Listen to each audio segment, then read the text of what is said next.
Good afternoon. Thank you for joining us. I am Mayor Connie Moran from Ocean Springs, Mississippi, and it has been a pleasure to work with several other mayors around the state and in conjunction with the Mississippi Association of Educators to try to get the message across, especially to our local elected officials, that we expect the state legislature to fully fund MAEP, fully fund our public schools.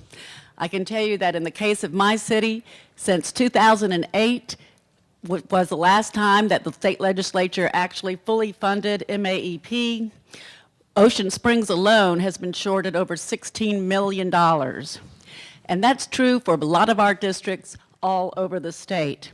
And when the state legislature does not do its job to educate our children, we all suffer. And the school districts come to our city councils, boards of aldermen, and ask for more millage, which of course then just shifts the burden onto the localities. And then we're reluctant to raise millage for our own infrastructure projects.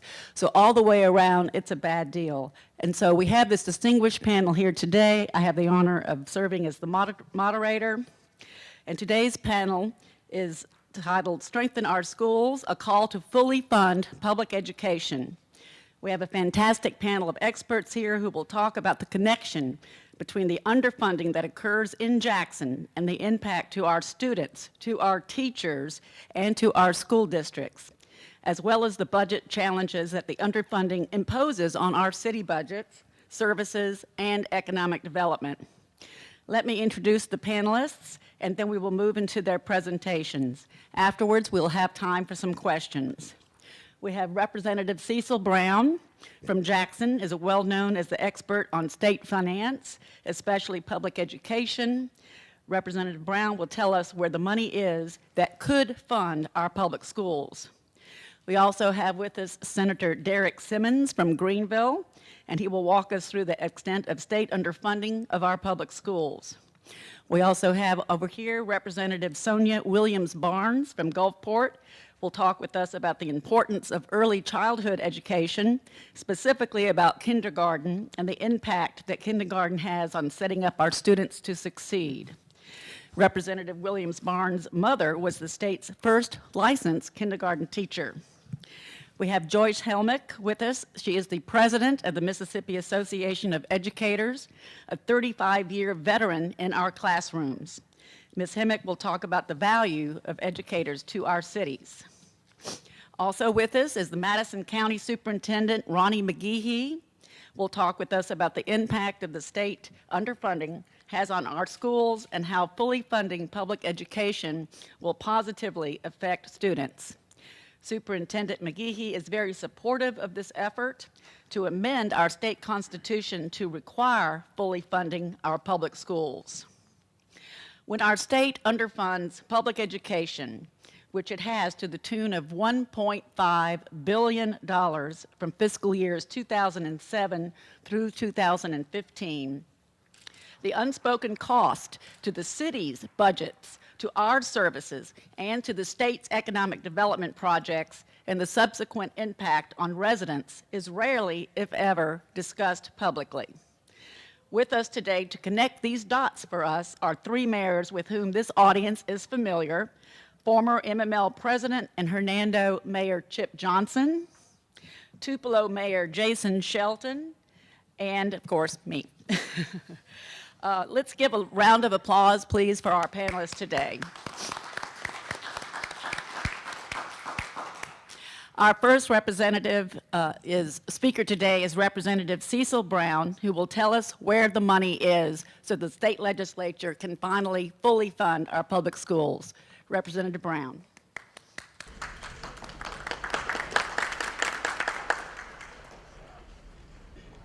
Thank you, Mayor, and thanks to MML for having us here today and for MAE for putting this forum together.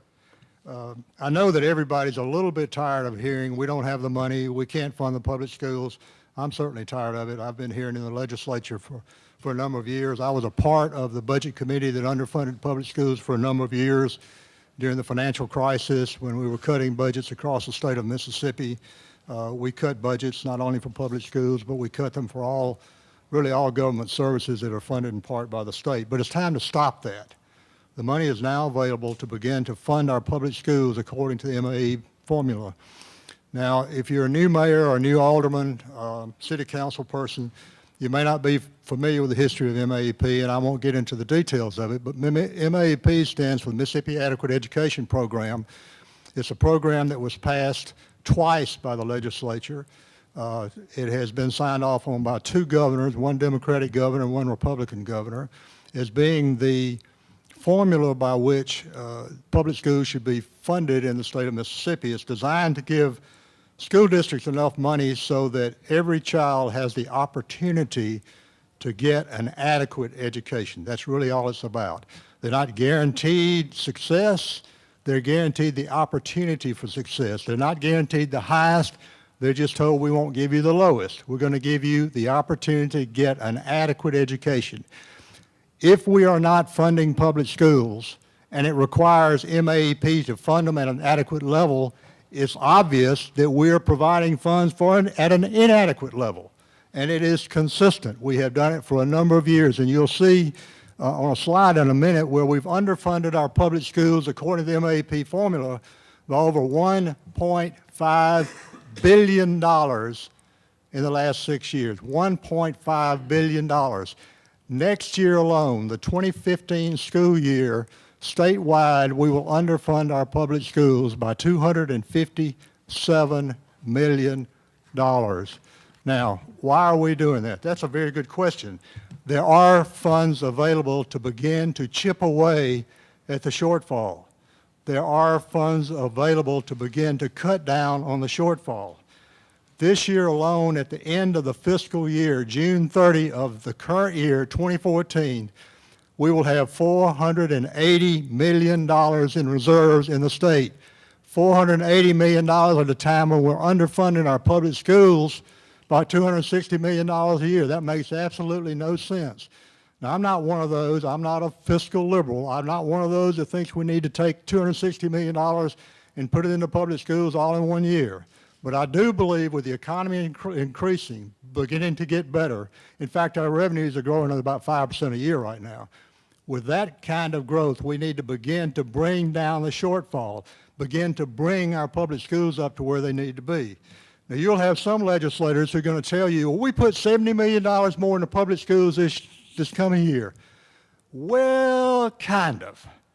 What we did is we gave a teacher pay raise of $62 million, and then we put $8 million into other services. What that means is you got $62 million more in the system, but none of it went to pay for books, none of it went to pay for utilities, none of it went to pay for school buses, none of it went to pay for hiring new teachers, none of it went to pay for Common Core. It's all just kind of out there. $62 million that went to the teachers, which is a great thing, but we didn't give pay raises for teacher assistants, and we didn't give pay raises for janitors or people that work in the cafeteria. We didn't do any of that. So if they got pay raises, that came out of the other existing funds at the school district. So what has happened as a result of us underfunding public schools? Well, as the mayor said, some school districts have had tax increases, and you're in municipal government, so you know that you really have no control over that. The school board does that. The school board decides whether they want a tax increase or not, and you just kind of have to sign off on it and say, okay, we'll go with a tax increase. So some school districts have done that. Other school districts have laid off teachers and other employees. 3 years ago, school districts laid off 2,000 people in Mississippi. 2,000 people who had jobs, lost their jobs. We surveyed. That's how I know that. We got the State Department to survey it. 2,000 people who had jobs lost their jobs, including 800 teachers, because they didn't have the adequate resources to pay them. We don't need to let that happen again. Now, I'm not going to take a lot of time with this, but there's a constitutional amendment that we hope will be voted on. It's called Better Schools, Better Jobs. It is a constitutional amendment we hope will be on the ballot in the year 2015 that will let the people of the state of Mississippi decide whether or not they want to make funding public schools a priority in this state. It will require the state to fully fund MAEP. Now, the proposal, and you'll see the language in the proposal on the ballot. If it gets to the ballot, and you'll see it. By the way, you can sign up in this hall, this exhibition hall, straight across the way up here. Go in there and sign the petition, which I'm going to do when I leave here. Sign the petition. We got to have 110,000 signatures of registered voters and people across the state of Mississippi to get it on the ballot. If that happens, it'll go to the legislature. The legislature will have to consider the language, but it will be on the ballot next year, and your citizens will have an opportunity to vote on that. The proposal simply says that in the future, 25% of new money that comes to the state will go to cut down on shortfall.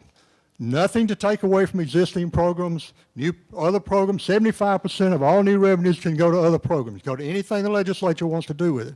But 25% of it has to go to cut down the shortfall. That's what the proposal is. I hope you will support that. I know how important schools are to you and your community.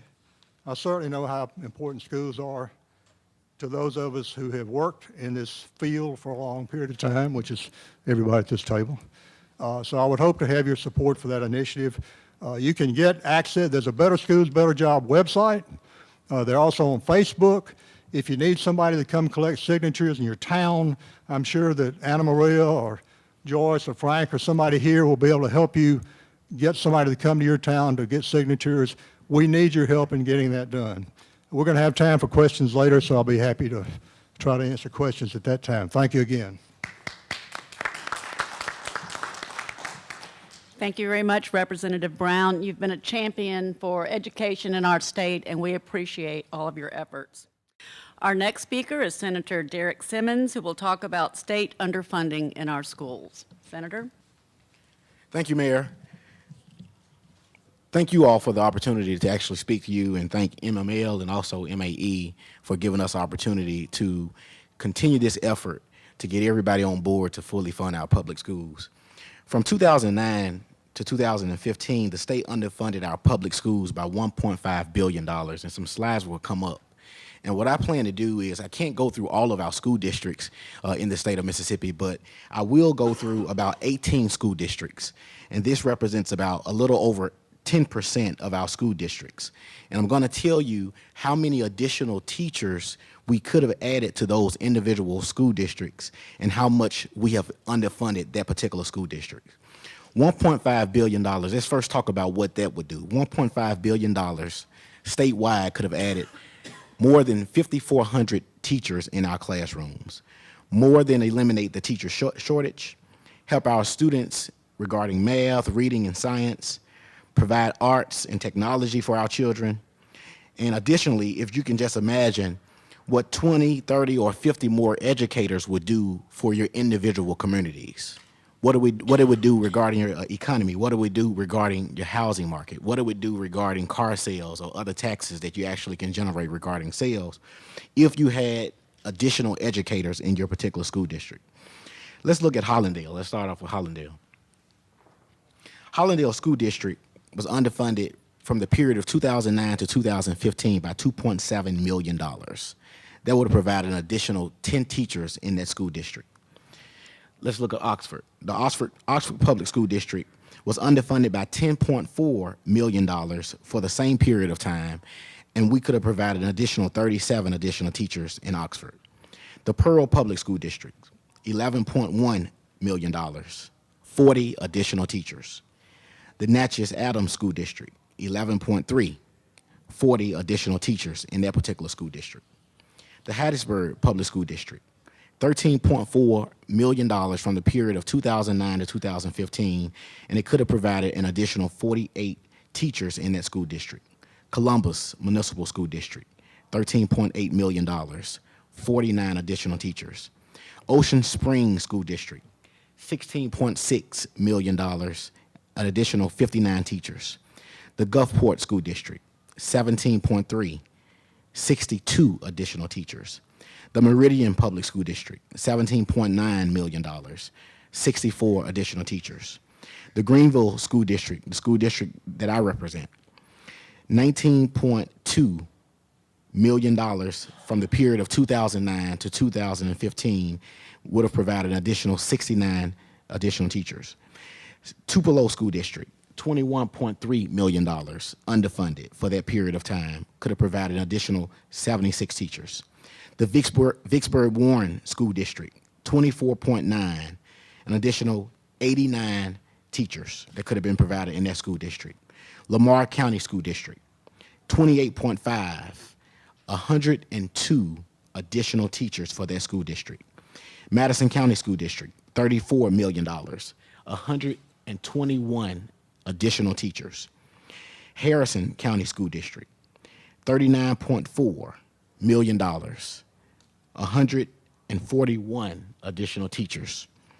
Rankin County School District, $53.1 million underfunded, 190 additional teachers. Just two more. Jackson Public School District, $89.6 million from 2009 to 2015. And it could have provided an additional 320 teachers in that school district.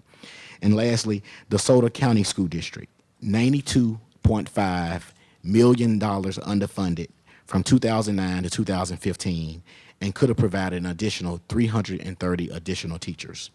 Now, we actually speaking to the choir. We're speaking when we tell you all that we want you all to support public education, because we know all of you out there, all you mayors and aldermen, we know that you do, in fact, support public education. But we must fully fund our public education, because it will provide the additional resources that we need in our individual school districts. And as Cecil mentioned, we do have a way that we could actually get on the actual ballot for next year to fully fund our public schools. And that's the ballot initiative that he mentioned, Better Schools, Better Jobs. We are asking you all to join with us and also organizations like MAE and other supporters of public education in your particular area, and get these petitions signed so that we will be on the ballot for the 2015 elections to fully fund our public schools.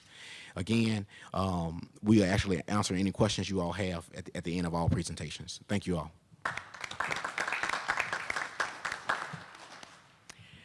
Thank you, Senator Simmons. That brings it back home to us, doesn't it? Thank you for that presentation.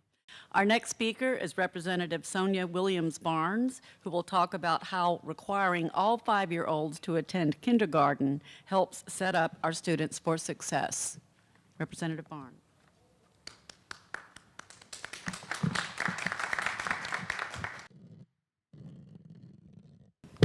Guess I'm a little vertically challenged here.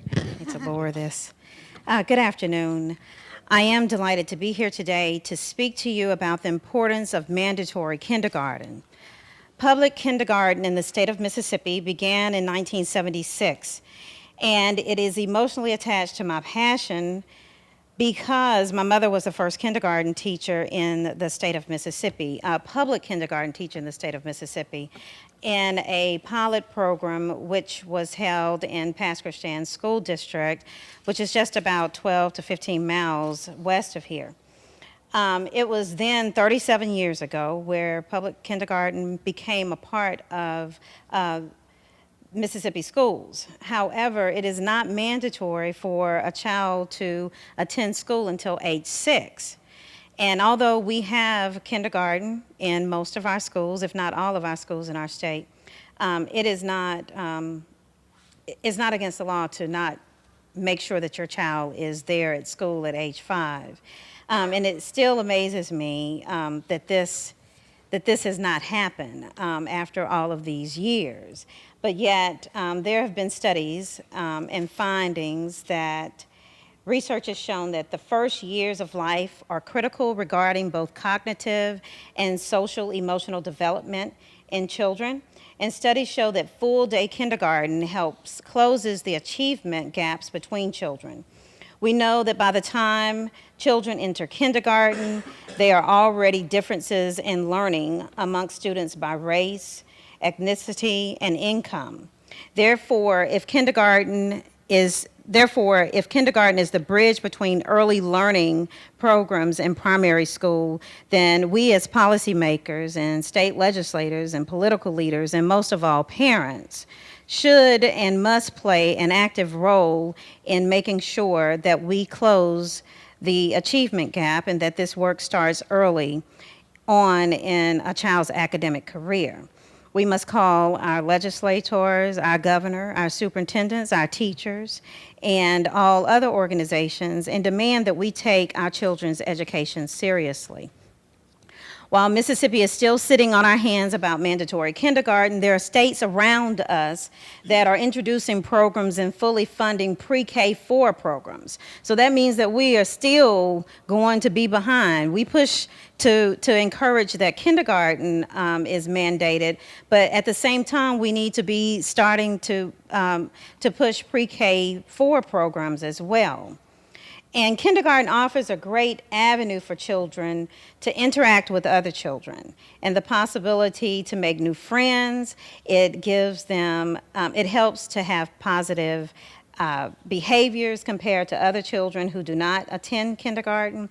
And our certified kindergarten teachers typically strive to introduce a certain behavior and attitude into our young learners so that they have better attention spans, which is needed. So when tests come about at age 8, we're having all these requirements for students at age 8 for reading and writing, but we aren't making sure that our children are in those schools at a younger age, at age 5. So it seems quite sad that we have those requirements at 8 and we aren't pushing the requirements at an earlier age so that they can meet those needs. We must begin to move forward. And after speaking to several people at the Department of Education and finding out that it would not cost our state any more money to make the compulsory kindergarten, the compulsory school age 5, it just amazes me that we have not done this. And it's not going to cost more because we have kindergarten in all of our schools. So it's only ensuring that the parents are making sure that the kids get to school every day and not just use it as a babysitting tool, and that they are there getting all of the information that they need in order to be successful. We must look at education seriously in Mississippi. Education is the tool that is used when large companies decide to move to our state or relocate to our state. They look at the productivity of education in the area. They look at whether a state has qualified persons to do the job in which they will need to employ. And if these schools are not sharp, then the businesses will not come. Education is the sharpest tool in the box for economic development. I encourage you, and I encourage your legislators, to support kindergarten and early childhood education. Remember, an early start brings about a brighter future. When you support public kindergarten, you support education. When you support education, you support economic development. Help make our state move up in the charts of education as we lower underemployment, unemployment, and believe it or not, when we have a strong education system, it lowers the negatives in our state, including health disparities, and the list can go on. We have many jobs that provide adequate health. If we have jobs that provide adequate health insurance, it then in turns make a healthier state. So you see how supporting education makes a full circle. Let us invest in our most precious jewels. Let us invest in our Mississippi children. Thank you.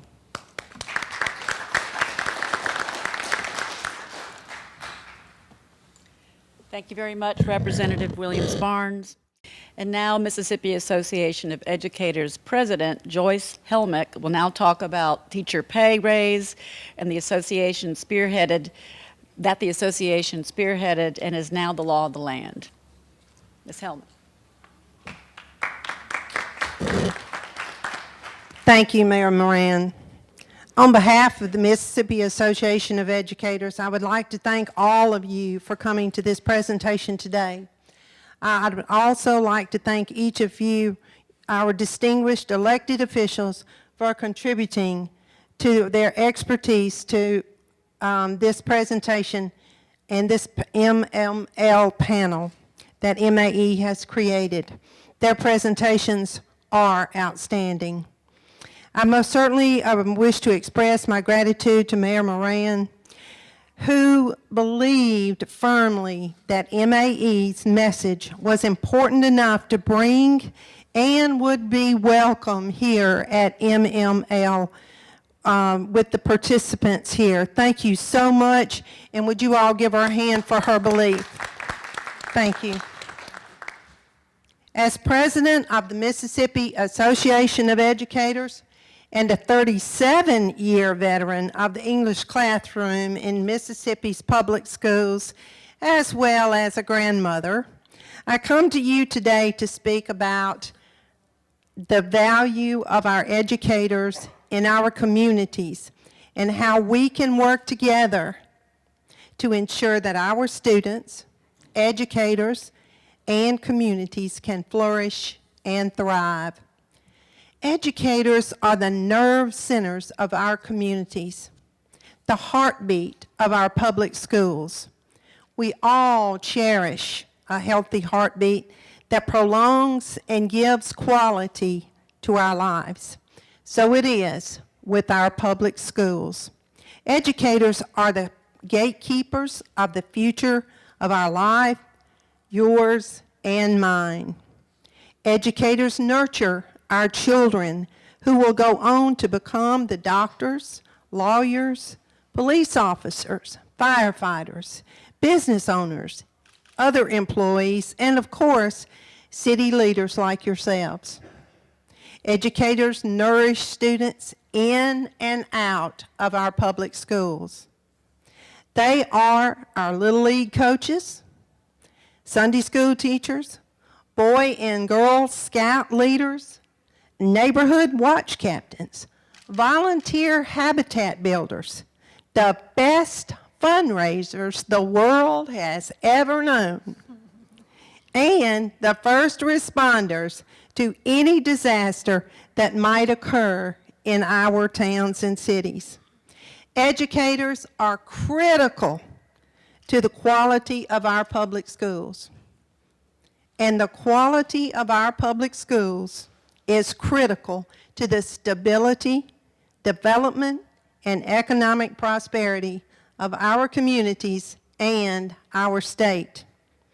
Fully funding our public schools is absolutely necessary to create public schools that will ensure that all of our students thrive. Fully funding our public schools provides students access to the 3 A's of public education: arts, academics, and athletics. Businesses need great public schools so that they too can thrive. In many of our communities, your school district is the largest employer, making the economic blood flow through your community and our state. Unfortunately, many of those educators also have to work second jobs so that they can make ends meet to provide for their families.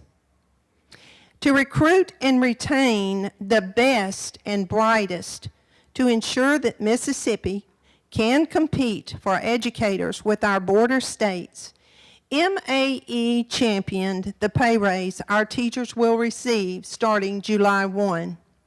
We are thrilled with this success. It is a step in the right direction, and we must continue that journey.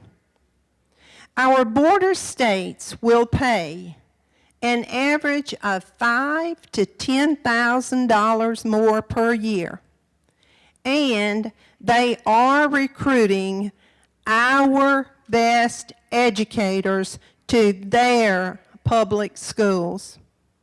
To stop the draining away of Mississippi's educators, to eliminate this teacher shortage in our state, MAE remains committed to passing our CARE Act, which will let Mississippi be competitive with our border states. The CARE Act is in your brochure. MAE is also working closely with many organizations and individuals across our state to fully fund our public schools. I encourage you to join with MAE as we work to ensure that we amend our state constitution to require fully funding of our public schools. Our students, educators, communities, local businesses, towns, and cities deserve thriving public schools. I ask you to help us as educators to continue the value to our students.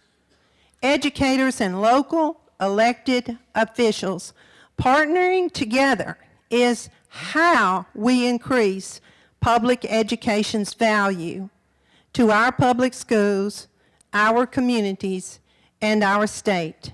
And this is how we thrive together. Thank you. Thank you very much, Ms. Helmick. Our next speaker is Madison County School Superintendent Ronnie McGehee.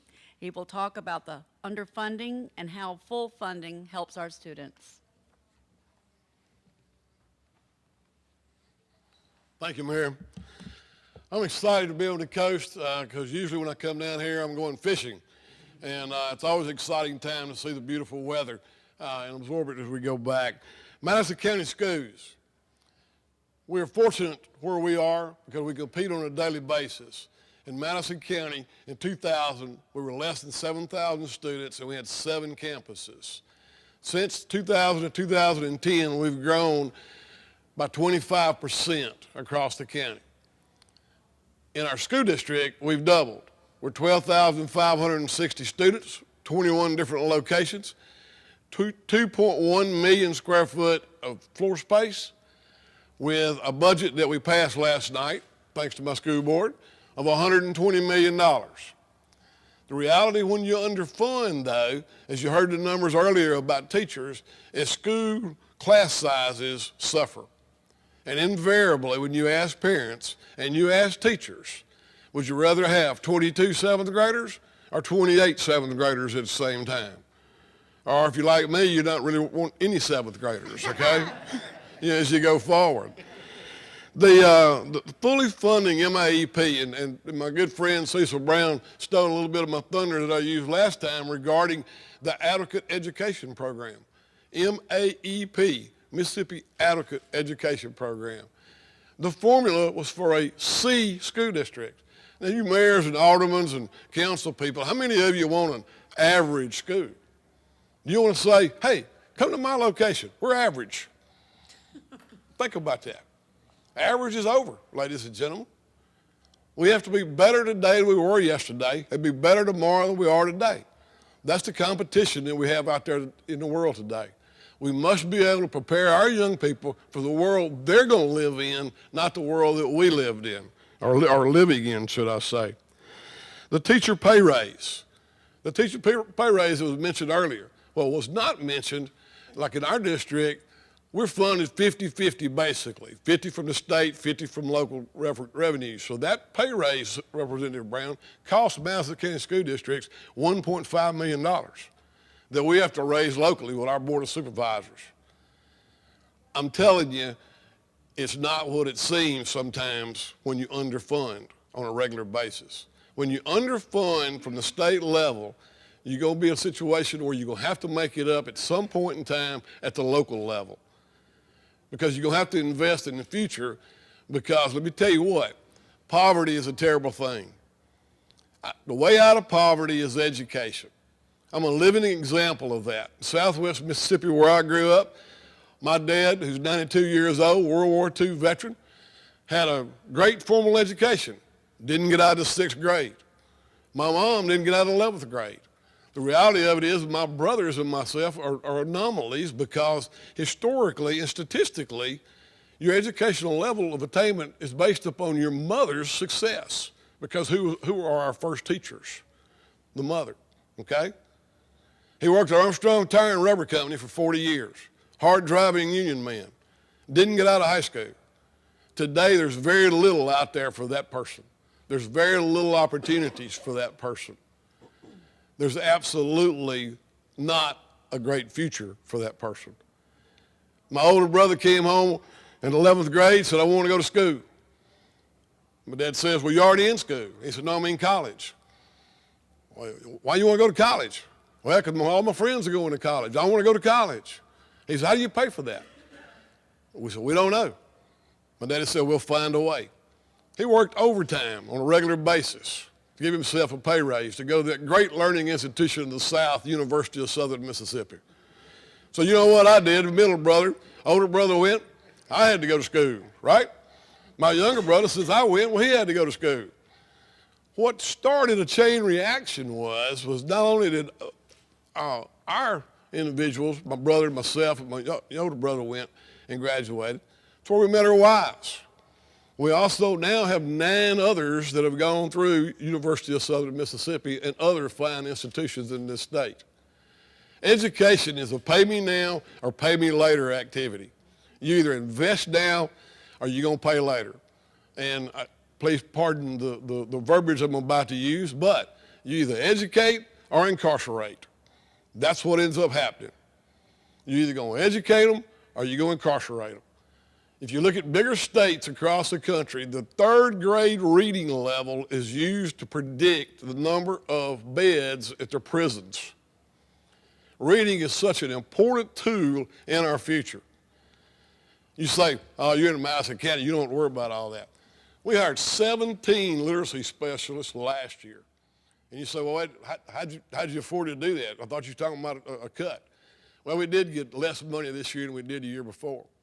But we've been preparing because we've been working on efficiencies on our electronic side, our electricity. All right?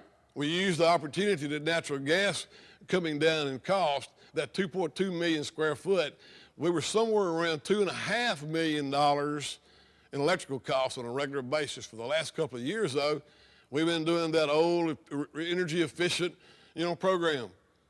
Cut the lights off. All right? It's really that simple.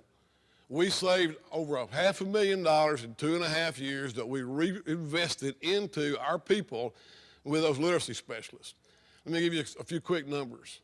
17 literacy specialists at 21 different locations this year helping a kid to read. Our attendance, it didn't go up because we redefined what attendance was, Cecil Brown, But at the same time, our discipline went down. Each location reports to the state reportable discipline offenses. In 2012-13, we had over 3,200 discipline offenses. That's everything from chewing gum and your shirt tail out to fighting. This year, it was less than 2,000. Not only that, though, our ACT average went up. Our activities inside the classroom. The reality of it is the 3rd grade reading gate is a good thing. Being on grade level in the 3rd grade or above, hopefully you're above the 3rd grade reading level, is going to make a better 4th grader, which should make a better 5th grader. And as we organize our plan as we go forward, all right, we need to make sure what our plan is. In Madison County, it is to graduate them. What if you're going to graduate them? You got to educate them. If you're going to educate them, you got to motivate them. So you'll see on our websites and a lot of our literature, motivate, educate, and graduate. We talk about it on a regular basis. As an ex-football coach and basketball coach, I always wanted a motivated mama for me, not against me, all right? So we talk to mamas on a regular basis about, look, graduation, greatest day in the school year, graduation day. Because when you walk from one side of that stage to the other side of that stage, you have options. You have options for young people. Be prepared for a world that it's really not out there right now. All right? We're trying to prepare them for a world that we're not really sure what it's going to look like. So they have to be able to think. They have to be able to create, communicate, and collaborate. And as we go forward, tell you the success rate of what we're trying to do in this corporation with Better Schools, Better Jobs. This past year, Madison County Schools, we walked 771 kids out of 819 who were eligible to walk across the stage. That's 94%. 94%. Now, how do we do that? Did it cost us money? No, it cost us relationships, all right? At the same time, in your communities, visit with that superintendent, visit with that educator, visit with that mama, and let's invest now for the future later, okay? Thank you. Thank you very much, Superintendent McGehee. Our next three speakers will share with us their perspectives on the impact that state underfunding of public schools has on our community services, our budgets, and economic development. And the bottom line here, and I'm a professional economic developer, worked with the state Mississippi Development Authority as well as on a county level. It is so important. If you want high-paying jobs in technology and manufacturing, those businesses want to go where there is a productive, healthy, well-educated workforce. And it's all linked, and starting with investing in education does link up to better jobs and then, of course, better health insurance policies for those employees. So I'm going to ask our Tupelo Mayor here, Jason Shelton, to share with us your story. And by the way, Mayor Shelton holds education in such importance that he just took his oath of office in an elementary school. So, Mayor? Thank you so much. It's a honor and privilege to be here today with fellow leaders from across the state to speak about education, and particularly public education, and the importance that it has. As Mayor Moran said, and others have said, I think that public education is not just a good thing. It is an economic decision. Investing in education is promoting your economy. Tupelo is home to the largest high school in the state of Mississippi, and we have a public school district of 7,300 students. I think that the school district is the city's most valuable asset, and we have to make a commitment to promoting that asset and reinvesting in it as much as we possibly can. Our schools are doing great, but that's not just something that's automatically going to happen, and it's not something that we can rest on past successes. We have to continue to make that commitment for future successes.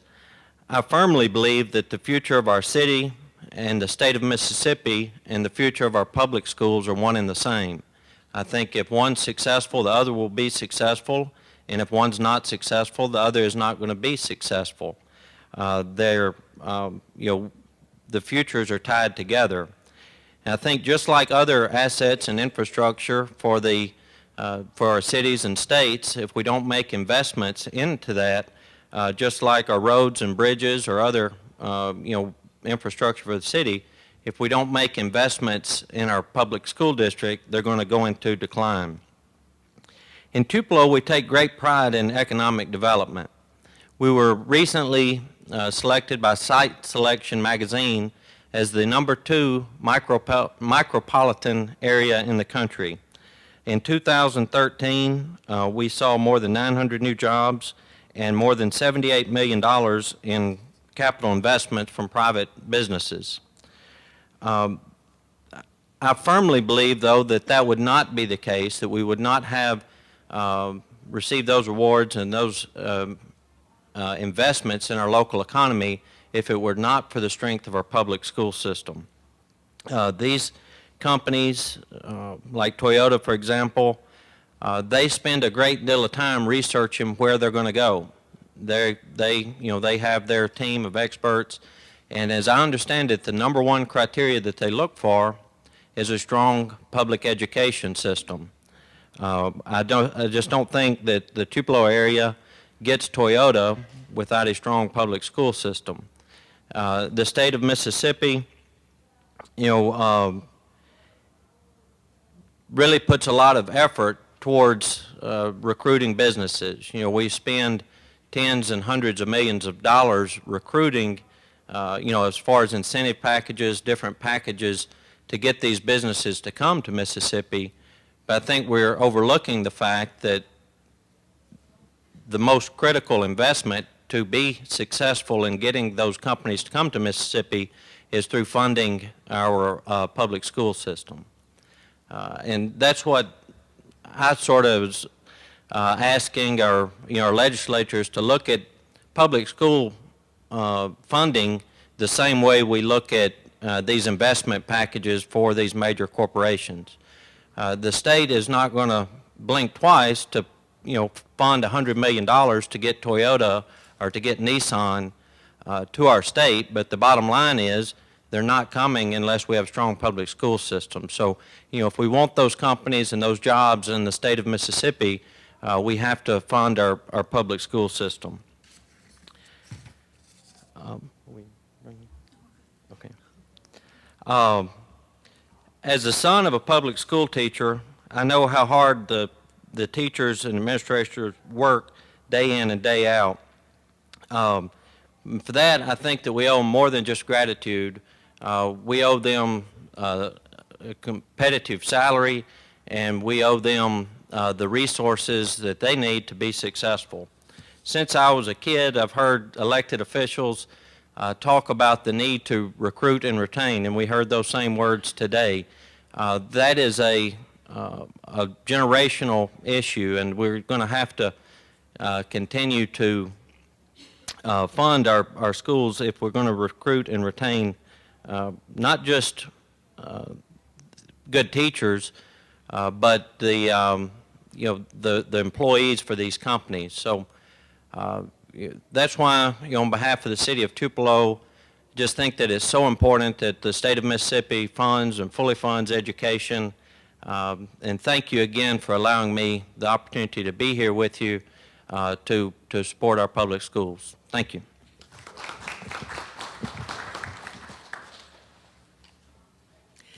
Thank you, Mayor Shelton. And now I'd like to invite to the podium our former MML president and mayor of Hernando, Chip Johnson. We're almost out of time, so I am going to be quick. I am a graduate, a proud graduate of South Haven High School. I'm not going to tell you what year. And I also graduated from DeSoto County Votech in metal trades, as did my younger brother, who is now a union pipe fitter and probably makes way more money than I make. My nephew went through that same program and just got accepted in the apprentice program. These things are important. I held a meeting a couple of months ago, and we brought in site selectors, and we were talking to a whole group of mayors up in North Mississippi about what people want when they're trying to bring businesses. That big incentive thing that we always hear about, that was about number 6 down the list. They know they're going to get financial incentives. They want a qualified workforce, and they want good education and good vocational technical education that's provided by the public schools, which could be provided by fully funding MAEP. It's a big deal. This is economic development. We have branded our city in Hernando as a city with great planning, good design, a healthy city, and people move there because of that. But if we didn't have good public schools, they wouldn't be showing up. We're kind of building on top of that base that's already there. I think my personal story tells a lot about DeSoto County. I was born in Tennessee, and my mom put me in private school till she couldn't afford it anymore. Then we moved across the state line for DeSoto County Schools, public education that was good. That entire county has been built on the base of good public education. So why would we not fund that? It's economic development at its core. DeSoto County, I think everybody agrees that DeSoto County is doing pretty well. The fastest growing county in the state. It's all built on that education from day one. I transferred from Memphis schools to DeSoto County schools in 1974. It's been going on that long. And when people can make the decision to move based on education, they're going to go to a place that has good education, that has good buildings, good teachers, safe buses, all those things. So you've got to fund that. I just started reading a book called The Seamless City by Rick Baker, the former mayor of St. Petersburg. And he's talking about how to build a great community. He starts out talking about you have to partner with your educators. If you care about your city, you cannot overlook education. And I'll give you a couple of small things. We're talking about getting everybody in kindergarten. As a city, there's something you can do to get kids ready for kindergarten. There's a program out there called Excel by 5. Get out there and look at it. Start qualifying your city to be an Excel by 5 community. What that means is you're getting your children ready to learn by the age of 5. And we're almost certified in Hernando with that, and we're learning a lot of stuff. I'm learning things I didn't know. And as elected officials, if you haven't been in the classroom this year, you're missing a treat. I've been in the classroom 10 or 11 times this year. And of course, it's the right thing to do. The kids want to see their mayors and aldermen, and they're reading books to them. But it really kind of fills you back up and gives you some energy when you're in there with the kids. There's nothing like a first grader looking up and saying, "Hey, are you the president?" You know, that'll boost your ego.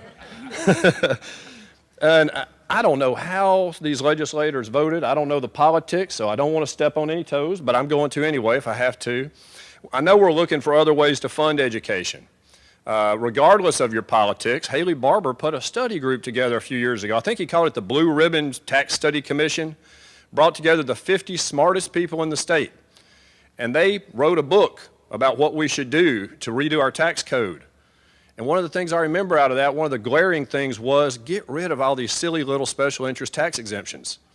You know, as mayors and aldermen, every time we see the legislature pass another tax exemption, we say, "Oh, how's that going to hit our sales tax?" Well, that's 18.5%. What we ought to be thinking is, what about the other 81.5% the state just gave away? They could be giving it to education. So every time we see those special interest tax exemptions, that's money that could go to education. I think we need to be thinking about that.